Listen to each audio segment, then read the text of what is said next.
আজকে দাঁড়িয়ে তোমাদের মনে তিনটে মাত্র কোশ্চেন রয়েছে, আমি জানি। যারা আজকে পরীক্ষা দিচ্ছে, যারা প্রিপারেশন নিচ্ছে, তাদের মনে তিনটে কোশ্চেন রয়েছে। ফার্স্ট কোশ্চেন কি? আমাদের যে সমস্ত ডব্লিউপি বা কেপি কনস্টেবল বা এসআই এর ক্ষেত্রে কবে পরীক্ষা হবে, অর্থাৎ এক্সাম ডেটটা কবে, আমরা প্রিপারেশনের জন্য কতদিন সময় পাবো? 2 নম্বর কোশ্চেন হচ্ছে ওবিসি কেসটা কবে মিটবে, ওবিসি কে মিটার পরে কি আমাদের এক্সামগুলো হবে? এবং 3 নম্বর কোশ্চেন হচ্ছে তোমাদের যে মনে যেটা সব থেকে বড় কথা, যে আপকামিং আর কি কি ভ্যাকেন্সি আসবে, 2025 সালে কি কি ভ্যাকেন্সি আসবে। তো এই তিনটে টপিক নিয়ে আমরা যে ভিডিওটা নিয়ে এসেছি, তোমাদের মনে যারা আজকে প্রিপারেশন নিচ্ছ, এই তিনটে কোশ্চেন তোমাদের সব সময় দানা বাঁধছে, আমি জানি। তো নাজমুল দা, তুমি তাহলে প্রথমে ওইটাই বলো। তো এরপর আসি, দেখো ওবিসি কেস এটা অনেক দিন ধরে চলছে। ওবিসি কেস, ঠিক আছে। তো এই ওবিসি কেস কবে মিটবে এটা আজকে দাঁড়িয়ে কেউই কিন্তু জানে না। ঠিক। কারণ দেখো, কোর্ট কেস হয়েছে, পরে এটা লং প্রসেস, আমরা সবাই দেখতে পাচ্ছি অনেক দিন ধরেই এটা আন্দোলন চলছে। এবং কালকে 20 তারিখে একটা আন্দোলন হয়েছে, দেখছিলাম অনেক নিউজেও দিয়েছে, নিউজ কভার করেছে। এটা কিন্তু পিআরবি বোর্ডের কাছেও এই খবরটা গেছে। ঠিক। এবং একটা নির্দেশিকা জারিও করেছিল যে অনগোয়িং যে রিক্রুটমেন্ট রয়েছে সেখানে ওবিসির কোনো প্রভাব পড়বে না।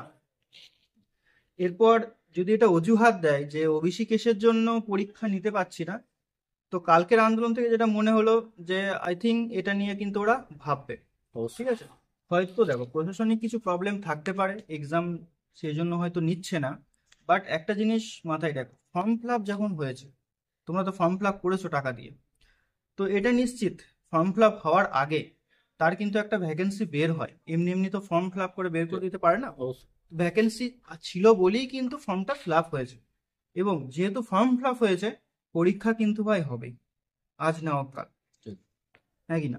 সো দেখো, আজকে দাঁড়িয়ে তোমার হয়তো এক্সাক্ট ডেট জানা নেই যে আর হাতে মাত্র 2 মাস সময় আছে বা 1 মাস সময় আছে প্রিপারেশনের, তো সেই অনুযায়ী প্রিপারেশনটা করবে। এরকম ডেট কিন্তু আজকে দাঁড়িয়ে কেউই বলতে পারবে না সিকিউরলি, কারণ অফিসিয়াল নোটিফিকেশন না আসলে আমরা ওই আন্দাজে ঢিল ছুটতে পারি না। ঠিক। ঠিক। ঠিক আছে। হুম। তো দেখো, প্রথমত যারা প্রিপারেশন নিচ্ছ তাদেরকে বলবো প্রিপারেশনটা কিন্তু কন্টিনিউয়াস করো। কারণ দেখো, বিগত বছরের যে পরীক্ষাগুলো হয়েছে রিক্রুটমেন্টে, সেই মেরিট লিস্ট থেকে কিন্তু 1-2 নাম্বারের জন্য বাদ গেছে। 1-2 নাম্বার তো অনেক হলো, হুম। 0.5-এর পয়েন্ট জন্য ফাইভের বাদ জন্য গেছে, অনেক পয়েন্ট হবে। টু ফাইভের ঠিক। জন্যও বাদ গেছে। হুম। তো এরকম ক্যান্ডিডেটরা কিন্তু ছেড়ে কথা কইবে না, হুম। তারাও কিন্তু এখন ময়দানে রয়েছে। অবশ্যই। এটা মাথায় রাখবে। সো তুমি যদি অ্যাসপিরেন্ট হও, প্রিপারেশন নাও, তোমাকে কিন্তু সেই লেভেলের প্রিপারেশন নিতে হবে।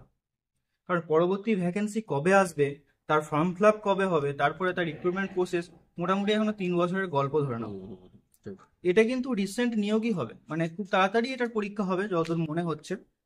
হয়তো জানুয়ারি ফেব্রুয়ারি করে পরীক্ষা হয়ে যেতে পারে বা তারও আগে পরীক্ষা হয়ে যেতে পারে, হুম। এক্সাক্ট ডেট জানা নেই। বাট খুব শীঘ্রই কিন্তু পরীক্ষা নেবে। এই ওবিসি কেসটা কিন্তু কোনো ইস্যু নয়, এটা চাইলেই মিটে দিতে পারে। বাট জানি না প্রশাসনের কি ব্যাপার, অনেক কিছু ব্যাপার থাকে তো আমরা সেগুলো জানি না, অনেক বড় বড় মাথা সেখানে বসে রয়েছে, ঠিক। তারা ডিসিশন নেবেন। হ্যাঁ, তো সেটা নিয়ে ভাবলে হবে না যে ওবিসি কেস কেন মিটছে না, কি হবে না হবে, এ টু জেড হুম। অত মাথা চিন্তা করে লাভ নেই। কারণ তোমাকে এখন যেটা চিন্তা করতে হবে সেটা হচ্ছে প্রিপারেশন নিয়ে, ঠিক। যে কিভাবে আমি এই এক্সামটা ক্র্যাক করব। দেখো। এই একটাই কিন্তু তোমার অপশন রয়েছে। হুম। বিভিন্ন ইউটিউব, বিভিন্ন চ্যানেল, বিভিন্ন রকম বিভিন্ন কিছু বলবে তোমাকে, হুম। ঠিক আছে। ওইসবে কান না দিয়ে নিজের প্রিপারেশন নিজে নাও। এছাড়াও দেখো, আপকামিং ভ্যাকেন্সি যদি বলো, হুম। সরকার তো ভাই চাকরি ছাড়া তো চলবে না, লোক অবশ্যই। কর্মচারী তো কর্মচারী লাগবেই। লাগবে। সরকারকে চালাতে হলে হুম। তার কর্মচারী কিন্তু লাগবেই। পুলিশ যেমন নিয়োগ হয়েছে, পিএসসিরও কিছুদিন আগে পরীক্ষা হয়েছে, ফুডেরও পরীক্ষা হয়েছে, সেগুলো কিন্তু সবই নিয়োগ হবে। কিছু জটিলতার জন্য তারা নিতে পারছে না। তো সেই জটিলতাগুলো একদিন না একদিন কিন্তু মিটে যাবে। ঠিক। আর একটা জিনিস আমি লক্ষ্য করেছি ওয়েস্ট বেঙ্গলে, বা সব স্টেটই মোটামুটি কম বেশি হয়, ফর্ম ফিল আপ থেকে মোটামুটি 3 থেকে 4 বছর লেগে যায় হুম। একটা প্রসেস কমপ্লিট করতে। আমাদের ওয়ালেসের কথাই যদি বলি, হুম। হুম। মোটামুটি 2.5 থেকে 3 বছর লেগে গেছে। আমরাও কিন্তু তবে পুলিশের আন্দোলনে ক্ষেত্রে গেছিলাম। আগের গুলো হ্যাঁ, যেগুলো নিয়োগ হয়েছে, দু তবে হাজার 18 সাল 19 সাল, হ্যাঁ, এগুলো খুব তবে তাড়াতাড়ি, একটা 1 থেকে জিনিস আমি 1.5 বছর মতো। দেখেছি যে পুলিশ হুম। রিক্রুটমেন্ট বোর্ড মানে পিআরবি হুম। কিছু না হলেও তাড়াতাড়ি নিয়োগটা করে, অবশ্যই। যেখানে পিএসসি কিন্তু আরো লেট আরো করবে। লেট করে। ঠিক আছে। সো দেখো, টাইম তো তোমাকে দিতেই হবে, একবার যখন তুমি ময়দানে নেমেছো, হুম। তো আগে আর পিছিয়ে ভাবলে চলবে ভাবলে না। হবে। হুম। তো শেষ লড়াইয়ে লড়ে শেষ যেতেই হবে। লড়াইটা তোমাকে লড়ে লড়তে যেতেই যেতেই হবে। হবে। সো প্রিপারেশন নাও। আর আই থিঙ্ক এটা রিক্রুটমেন্ট মানে এই ডাব্লিউবিপি যেগুলো চলছে, যেগুলো ফর্ম ফিল আপ হয়ে গেছে, এগুলো পরীক্ষা হয়ে যাওয়ার পরে আবার কিন্তু ভ্যাকেন্সি হুম। বের হবে। বের হবে। 12,000 তো ভ্যাকেন্সি বের হওয়ার সম্ভাবনাই রয়েছে বলছিল আবার ডব্লিউপি কনস্টেবল ক্ষেত্রে। আবগারি আবগারি না আবগারির আছে, আবার তোমরা জানো এর ক্ষেত্রে এসআই ক্ষেত্রে এবং এসআই ক্ষেত্রে অনেক ভ্যাকেন্সি রয়েছে, তো সেইগুলো আবগারি কিন্তু আবগারি দু দপ্তরে হাজার কিন্তু পঁচিশ সালে আসবে। আসবে, ঠিক আছে। তো দেখো ভ্যাকেন্সি আসতে থাকবে, তুমি যদি প্রিপারেশন কন্টিনিউয়াস করো একটা না একটা জায়গায় অবশ্যই তোমার লেগে যাবে। হুম। ঠিক আছে, তো চারিদিকে কান না দিয়ে নিজের ফোকাসটাকে ঠিক রাখো, প্রিপারেশন ঠিকঠাক ভাবে নাও। ঠিক। আশা করছি খুব শীঘ্রই তুমিও as a serviceman, as a চাকরিজীবী বা তোমার যেটা স্বপ্ন পুলিশ হওয়া, সেটা অবশ্যই তুমি সফল হবে। ওকে, স্বপ্ন সবসময় দেখতে থাকবে, ঠিক আছে। স্বপ্ন থেকে তোমরা কোনোদিন পিছু পা হবে না। স্বপ্ন মানে তারাই সাকসেসফুল হয় যারা ওই দিন স্বপ্ন দেখে, আয়নাতে নিজেকে ভাবে যে আমি 1 বছর পর কি করতে পারবো, আমার দ্বারায় কি রয়েছে, আমার মধ্যে কি পোটেনশিয়ালিটি রয়েছে। তো সেই সমস্তগুলো ভাববে। হয়তো এই যে পরীক্ষাগুলো হচ্ছে না তার জন্য তোমরা ডিমোটিভেট হয়ে যাচ্ছ, ডিমোটিভেট হওয়াটা যেটা স্বাভাবিক। আমরাও যখন 2020 সালে যখন লকডাউন হচ্ছিল, প্রায় Lockdown, 1 থেকে করোনার 2 সময়। বছরের মতো, 1.5 থেকে 2 বছরের মতো আমাদেরও খুব কন্ডিশনটা খারাপ গিয়েছিল। আমরাও মেন্টালি খুব ডিপ্রেস হয়ে গেছিলাম, কিন্তু তারপরে মনের ভিতর জোর রেখেছিলাম একদম যে আমরা পারবো, আমরা পারি, তাই তো। একদম। তার জন্য করোনার আমরা করোনার success সময় হয়েছি। 2-3 বছর কোনো এক্সাম নেই, Exam আমাদের তো যাও তাও বলছে যে এক্সাম হবে সামনে, হতে ঠিক, পারে। হ্যাঁ, হতে পারে। করোনার সময়ে আমাদের পুরো লকডাউন, হুম।